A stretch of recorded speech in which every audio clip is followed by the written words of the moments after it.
We have assembled here to do the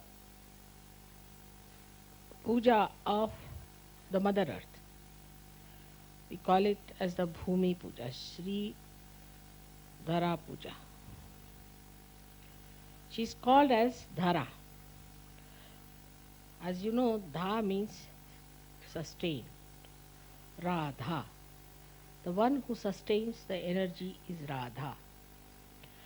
And Dhara, which is the one which is sustenance itself.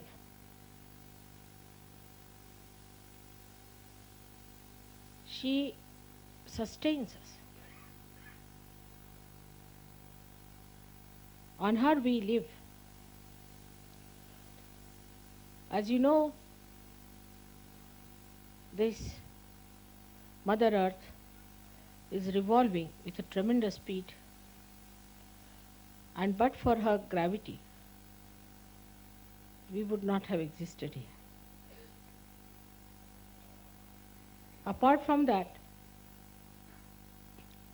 there is so much atmospheric pressure on her.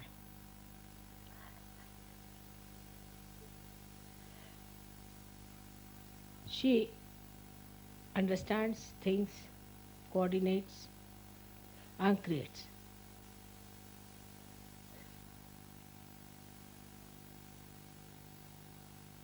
This only you can find out when you are a realized soul.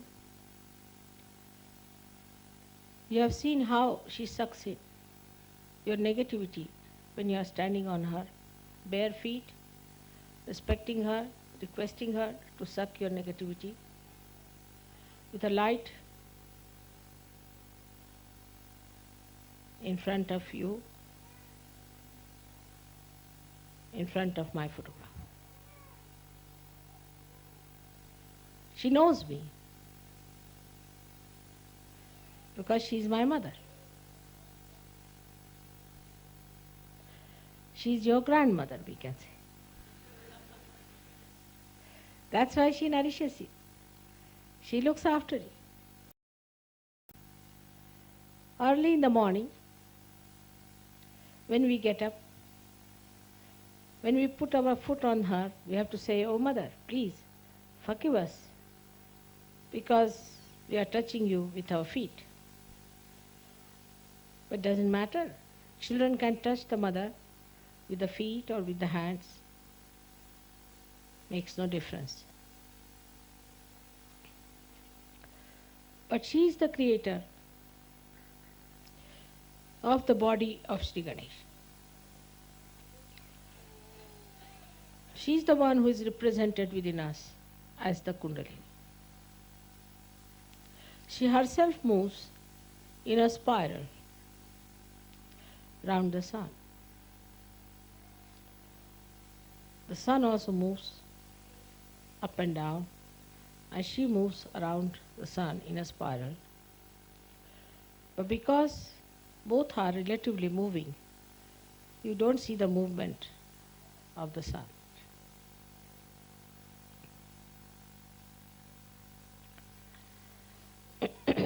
The relationship between the Mother Earth and all other stars, planets, and constellations are kept constant and variable with great care.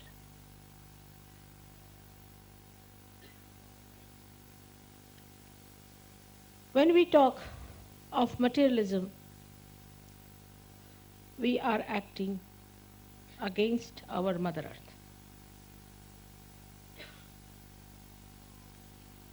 Instead of learning from her subtler qualities, we are trying to exploit her, to dig her out, to use her for our selfish motives. What does she do to us? She creates these beautiful fruits for you to eat. She creates beautiful trees for you to make furniture, to make nice houses. She gives you green grass to soothe your nerves. She carries so many rivers and so many huge big oceans on her being.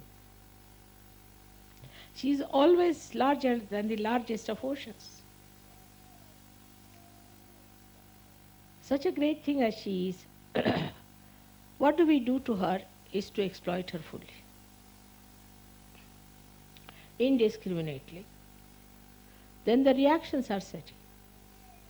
The beautiful cycle of nature is broken by our aggressive attitude and absolutely indiscreet. Then this Mother Earth doesn't do anything as such herself, not much. But then the ether starts acting, and you have problems, what we call as acid rains, plastic, all kinds of problems that come out of this indiscreet creation. When we started making machinery without any balance, we started producing machinery. Just like mad. As a result of that, now we have become slaves of machines. We can't do anything with our own hands. Because of machines, people have become unemployed. As I have said many a times, that machines are for us, we are not for the machines. But today the situation is very different. We are entirely into the hands of machines. Again the same indiscreet behavior. Again the same imbalances. Mother Earth teaches us balance. If she was not in a balance, we would have been all finished. She teaches us gravity. She teaches us how to be attractive to another person without the other person knowing about it, feeling about it, without enslaving,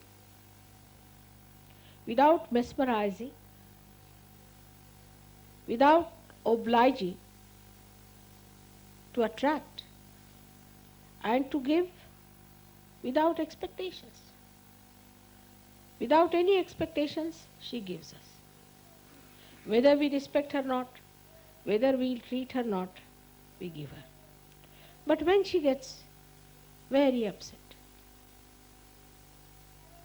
like as in, you have heard that in Mexico, she erupted out. You know what was happening in Mexico? I was telling you long time back, that they are using all kinds of black magic. They are producing all kinds of drugs. Colombia is doing the same. And if you do all these things to harm people, then she gets into volcanic conditions. And then a volcano starts bursting out. As you know, Los Angeles and all these places on the western coast of America are still in the danger of volcanoes. All kinds of gurus have gone and settled there. All kinds of black magic is on. There is witchcraft which is officially recognized. Officially they are registered. Nobody minds doing anything because they say you have human freedom to do all kinds of devilish things. Under the name of human freedom, they are doing all kinds of horrible things. As a result of that, Mother takes the respite. It is always a collective respite. It is always a collective respite. Please remember this. But when Sita wanted to leave Sri Rama, she opened herself and took her inside herself. That is a reception of the Mother. That is not the destruction or eruption. But the eruption harms collectively, and sometimes some innocent people are also killed in that.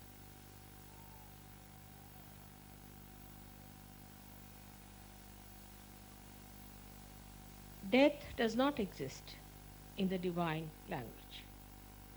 Those who are dead can be reborn.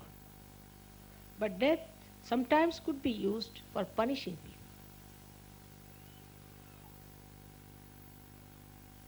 for destroying them, for taking them away from the sea. That's what the Mother Earth does. Sometimes her anger can be so great that pinpointedly she can destroy thousands and thousands of miles of earth, destroying many people who have been extremely irreligious and uncollective. In Sahaja Yoga also, those people who are uncollective, try to be uncollective, are harmed by her. But in a very secretive way, which they must understand. Or we should say in a very subtle way. When Sahajogis become uncollective, saying, this is my house, my home, this is my privacy, this is my wife, my child, my things, I cannot come to puja because I have got this problem, I cannot do this work for Sahaja Yoga because I have got that problem. When they become uncollective, then in a very subtle way, this Mother Earth, which is represented within us as the Kundalini, gets upset. And when she gets upset, she starts acting in a manner which can be very dangerous for people. Possessiveness is not the quality of Mother Earth. She doesn't possess anyone. For example, if you are an Indian, you can come to England. You can go anywhere. You can live anywhere. She doesn't possess anyone as such. We only, the human beings, have made this world into different countries, different places, all our own ideas of stupidity. There's only one world. There's only one world God has created. He has not created. It's rather awkward. All right, now better.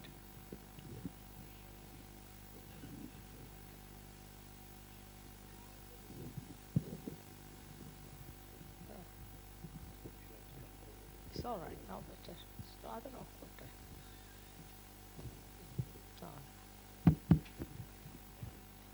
She has not created all these nations. Only there are ravines through which big rivers flow. Sometimes, wherever she has raised herself, there are mountains. These are her different durations and different varieties, just to create beauty. Supposing the whole world was like a bald-headed gentleman, what would have happened to us? First of all, we all would have slipped out, I think. Or else, what would have happened if it was nothing but just all over the forest? Or all over only the mountains? Or all over just the rivers? To create the beauty, she has used all these things to make us happy, to give us joy, to entertain us. She created all this beautiful stage for us. And what do? We have divided her into parts.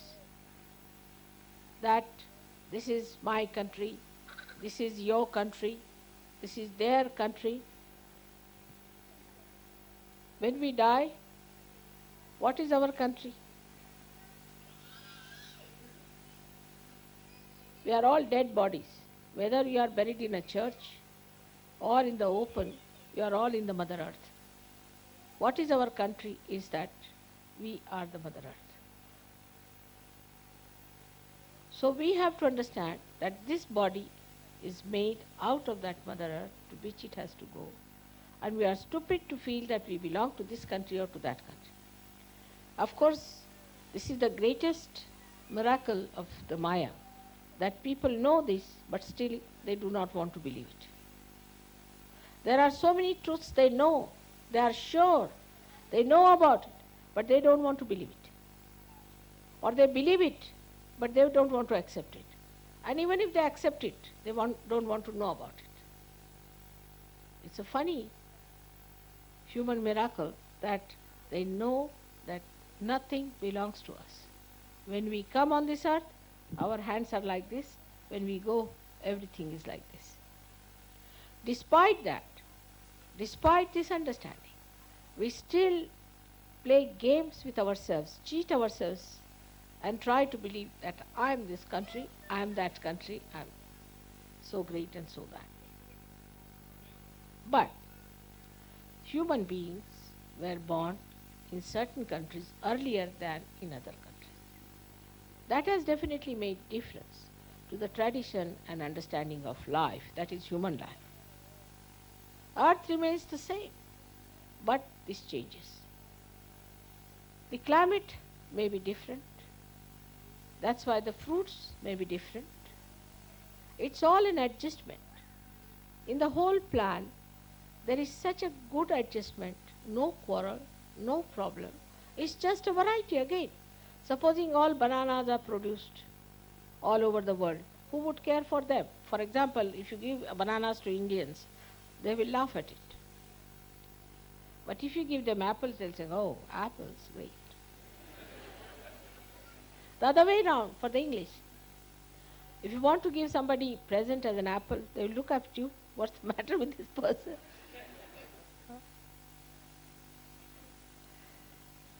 So this is again her own style of playing and giving you different type of climates, different type of produces, so that you enjoy different things. If there is no variety, then you won't be able to enjoy it.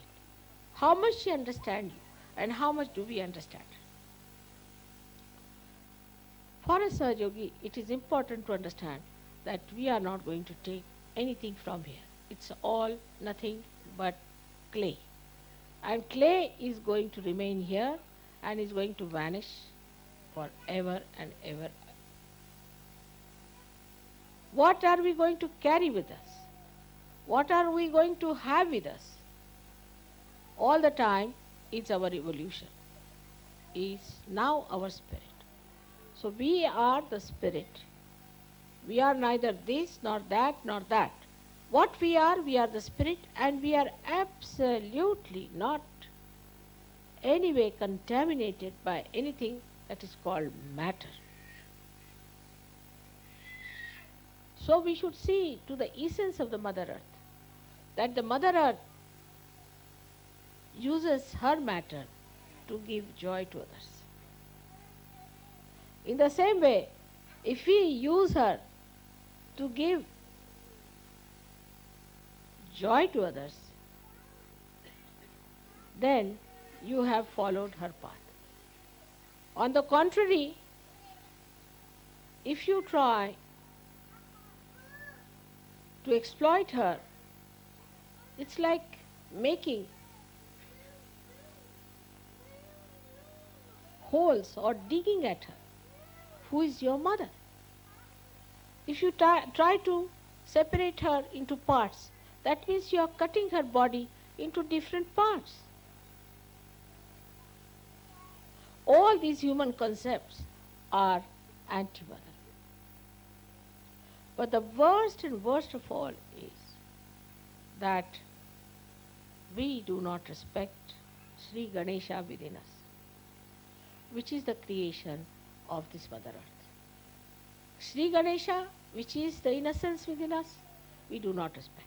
We do not respect the innocence that has come to us.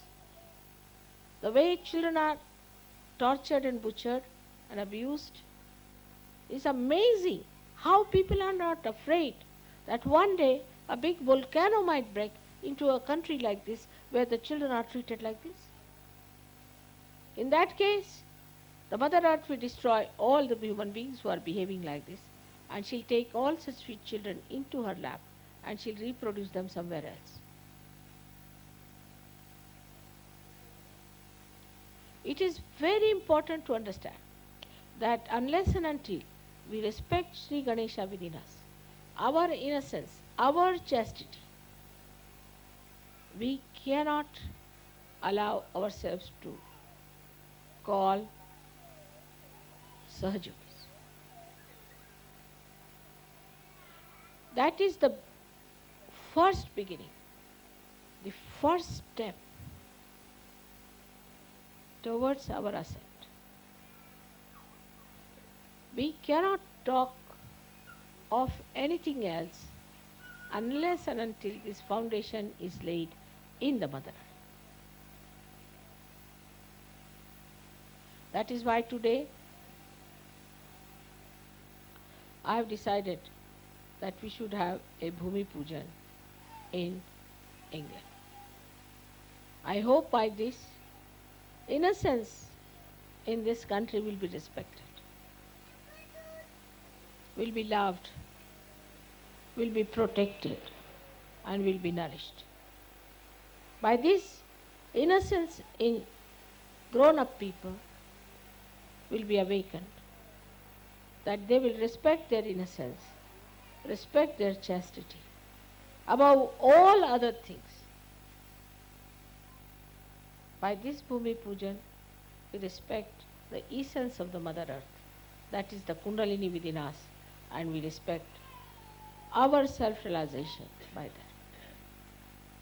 I hope what I am going to do today may be able to transform this country into its real form that I call as the heart of the universe.